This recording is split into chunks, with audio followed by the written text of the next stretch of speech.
YouTube viewers அனைவருக்கும் வணக்கம். இன்றைக்கி நம்ம இந்த வீடியோவில் துலா ராசிக்கான குரு பயிற்சி பலன்கள் பற்றி பார்க்க போகிறோம். குரு பார்த்திங்கன்னா மிதுன ராசியில் இருக்கக்கூடிய குரு கடக ராசிக்கு இடப்பெயர்ச்சி அடைகிறார். வருகின்ற ஜூன் மாதம் 2ஆம் தேதி 2026 அன்னைக்கு இந்த குரு பயிற்சி மூலமாக துலா ராசிக்காரர்களுக்கு என்னென்ன மாதிரி பலன்கள் வரப்போகுது அப்படின்றத பற்றி பார்த்துடலாம்.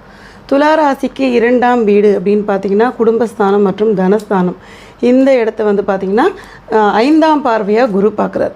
இந்த பார்வை என்னென்ன பலன்கள் கொடுக்கும் அப்படின்னா, குடும்பஸ்தானம் குடும்பத்துக்குள்ளே நமக்கு தேவையான விஷயங்கள் அத்தனையுமே செய்யக்கூடிய ஒரு தருணமாக இருக்கும். பண ரீதியான முடக்கங்கள் தீரும். பணம் 10 வழியிலேருந்து வருது அப்படின்னு சொல்லுவாங்க இல்லையா, அந்த மாதிரி குரு பார்க்க கோடி நன்மை அப்படின்னு சொல்லுவாங்க. அது மாதிரி நிறைய பணம் வரத்துக்கான வாய்ப்புகள்லாம் நிறைய வாயிற்கதவை தட்டும் வாய்ப்புகள் உண்டு. அதே மாதிரி கடன்கள் அடையிறதுக்கு உண்டான வாய்ப்புகளும் கண்டிப்பான முறையில் உண்டு. தொழில் செய்யக்கூடிய நபர்களுக்கு தொழில் முன்னேற்றம் காணப்படும். குடும்பத்தில் பார்த்திங்கன்னா ஏனோ தானோ இருந்தவங்களுக்கும் மதிப்பு மரியாதை உயரக்கூடிய ஒரு காலம் அப்படின்னு சொல்லலாம். அடுத்தது 4ஆவது வீடு. 4ஆம் வீடு அப்படின்னு பார்க்கும்போது தாயார் ஸ்தானம், சுகஸ்தானம். இந்த இடத்துக்கு பார்த்திங்கன்னா குருவுடைய 7ஆவது பார்வை கிடைக்கிது. இந்த பார்வை என்ன பண்ணும் அப்படின்னு பார்க்கும்பொழுது தாயார் ஸ்தானம் அப்படின்னும்போது அன்பு ஆதரவெல்லாம் கண்டிப்பான முறையில் கிடைச்சே தீரும். தாயாரின் ஆரோக்கியம் மேம்படும். உடம்பு சரியில்லாத தாயார் இருந்தாங்கன்னா அவங்களுக்கு ஆரோக்கியம் மேம்படும். மற்றபடி தாயாரோட பார்த்திங்கன்னா ரொம்ப நாளாச்சு போய் பார்க்கவே முடியல, வெளியூரில் இருக்கும் அப்படின்னு நினைக்கக்கூடியவங்க வரத்துக்கு உண்டான வாய்ப்புகள் ஏற்படுறதுக்கு சான்சஸ் நிறையவே இருக்குது. சுகஸ்தானம் அப்படின்ற காரணத்தினால அங்கே பார்த்திங்கன்னா வண்டி வாகனங்கள் வாங்கணும் அப்படின்னு பிளான் பண்ணவங்களுக்கு கண்டிப்பான முறையில் வாகன பிராப்தங்கள் கண்டிப்பாக உண்டு. புதிய வண்டியை மாற்றிக்கிறத பழசை மாற்றி புதுசு வாங்கணும்னு நினைக்கிறவங்களுக்கும் அந்த வாய்ப்புகள் உண்டு. வீடு வாங்கணும், நிலம் வாங்கணும் அப்படின்னு நினைக்கக்கூடிய நபர்களுக்கும் அதற்கான வாய்ப்புகள் கண்டிப்பான முறையில் உண்டு. மெல்ல மெல்ல ஒரு விஷயமா பண்ணுறதுக்கான வாய்ப்புகளை கண்டிப்பாக கொடுத்தே தீரும். இதில் பார்த்திங்கன்னா படிக்கிற குழந்தைங்க படிப்பு அப்படின்னு பார்த்திங்கன்னா 4ஆம் வீட்டில் குருவுடைய பார்வை விழுது.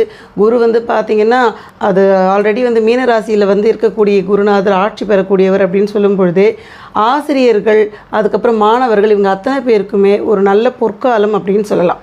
உத்தியோக உயர்வு வர்றது, படிப்பில் நல்ல மதிப்பெண்கள் வாங்குறது, இந்த மாதிரி விஷயங்கள்லாம் எதிர்பார்த்த படிப்புகள் நமக்கு கிடைக்கிறது.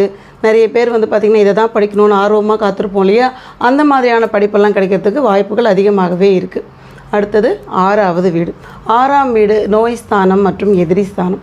இந்த இடத்த குரு பார்த்திங்கன்னா 9ஆவது பார்வையாக பார்க்குறாரு. 9ஆவது பார்வை அப்படின்னு பார்க்கும்பொழுது நமக்கு இந்த 6ஆவது வீடு எதிரி ஸ்தானமாச்சே என்ன கிடைக்கும் அப்படின்னு யோசிப்பீங்க.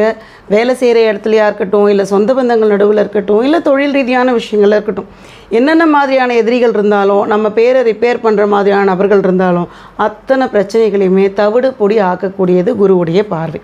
பிரச்சனைகள்லேருந்து உங்களை பொக்கிஷமாக காப்பாற்றி கொடுத்துருவாரு. நிறைய நல்ல பெயர்கள் மாற்றி கொடுப்பார்.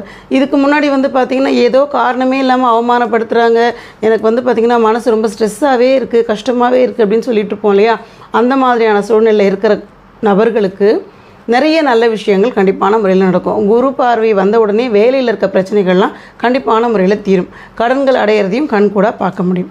அடுத்து குரு பகவான் பார்த்திங்கன்னா பாக்யஸ்தானத்தில் இருந்தவர் இப்போ 10ஆவது இடத்துக்கு உட்காந்துருக்கார். 10ஆம் வீடு கர்மம், நல்ல கர்மம், அதாவது பார்த்திங்கன்னா தொழில் மற்றும் வேலைக்கு உண்டான ஒரு இடம். இந்த இடத்துல குரு உட்காந்துருக்காரு. கோச்சார சனி வேறு மீனராசியில் இருக்குது. அப்போ சனிக்கு குரு பார்வை கிடைக்கிற காரணத்தினால தொழில் மேன்மை அப்படின்றது நிச்சயமாக உண்டு. நமக்கு பார்த்திங்கன்னா ஆரோக்கிய குளறுபடிகள் ஏதாவது இருந்தாலும் அதையும் சரி செய்யறதுக்கு உண்டான வாய்ப்புகள் உண்டு. புதுசாக ஏதாவது ஒரு தொழில் தொடங்கணும், சைடில் பார்ட் டைம் பிஸ்னஸ் பண்ணணும், இந்த மாதிரி நினைக்கக்கூடிய நபர்களுக்கெல்லாம் இது ஒரு நல்ல காலம் அப்படின்னு சொல்லலாம். சின்னதாக பிளான் பண்ணி ஒன்றா ஸ்டார்ட் பண்ண ஆரம்பிச்சுக்கலாம். குரு பயிற்சி வந்ததுக்கப்புறமா அதற்குண்டான அடிக்கல் நீங்கள் அழகாகவே நட்டிக்கலாம். ஏன்னு பார்த்திங்கன்னா குரு வந்ததுக்கப்புறமா வாய்ப்புகள் அதுவாகவே வரும். இதை பண்ணலாமான்னு ஏதாவது நட்புறவுகள் உங்களை கேட்கறதுக்கு உண்டான வாய்ப்புகள் இருக்குது. அதுக்கேற்ற மாதிரியாக பண ரீதியான வருமானங்களும் கண்டிப்பாக உயர தான் போகுது. இப்போ 10ஆம் இடத்துல உட்காந்துருக்க குரு அங்கே தான் ஆட்சி பெற்று அதாவது உச்சமாக உட்கார போகிறார் 10ஆவது வீட்டில். அப்படி உட்கார குரு பார்த்திங்கன்னா பக்கத்துலேயே இருக்கக்கூடிய வீடான 11ஆம் வீட்டையும் பார்வையிடுவார். அப்போ என்ன ஆகும்னா லாபங்கள், அபரிவிதமான லாபங்கள் வர்றதுக்கு உண்டான வாய்ப்புகள் நிறைய இருக்குது. ஆன்மீக பயணங்கள் செய்கிறதுக்கு உண்டான வாய்ப்புகளும் அதிகமாகவே இருக்குது. ஏன்னு கேட்டிங்கன்னா சிம்மராசியில் கேது இருக்கிற காரணத்தினால குரு கேது இணைவு ஆன்மீகமான விஷயங்களில் ஈடுபாடுகள் அதிகமாக இருக்கும். சித்தர்கள் நோக்கி போகிறதுக்கு உண்டான வாய்ப்புகள் உண்டு. குலதெய்வம் கோயிலுக்கு போகிறதுக்கு உண்டான வாய்ப்பெல்லாம் கண்டிப்பான முறையில் ஏற்படுத்தி கொடுக்கும்.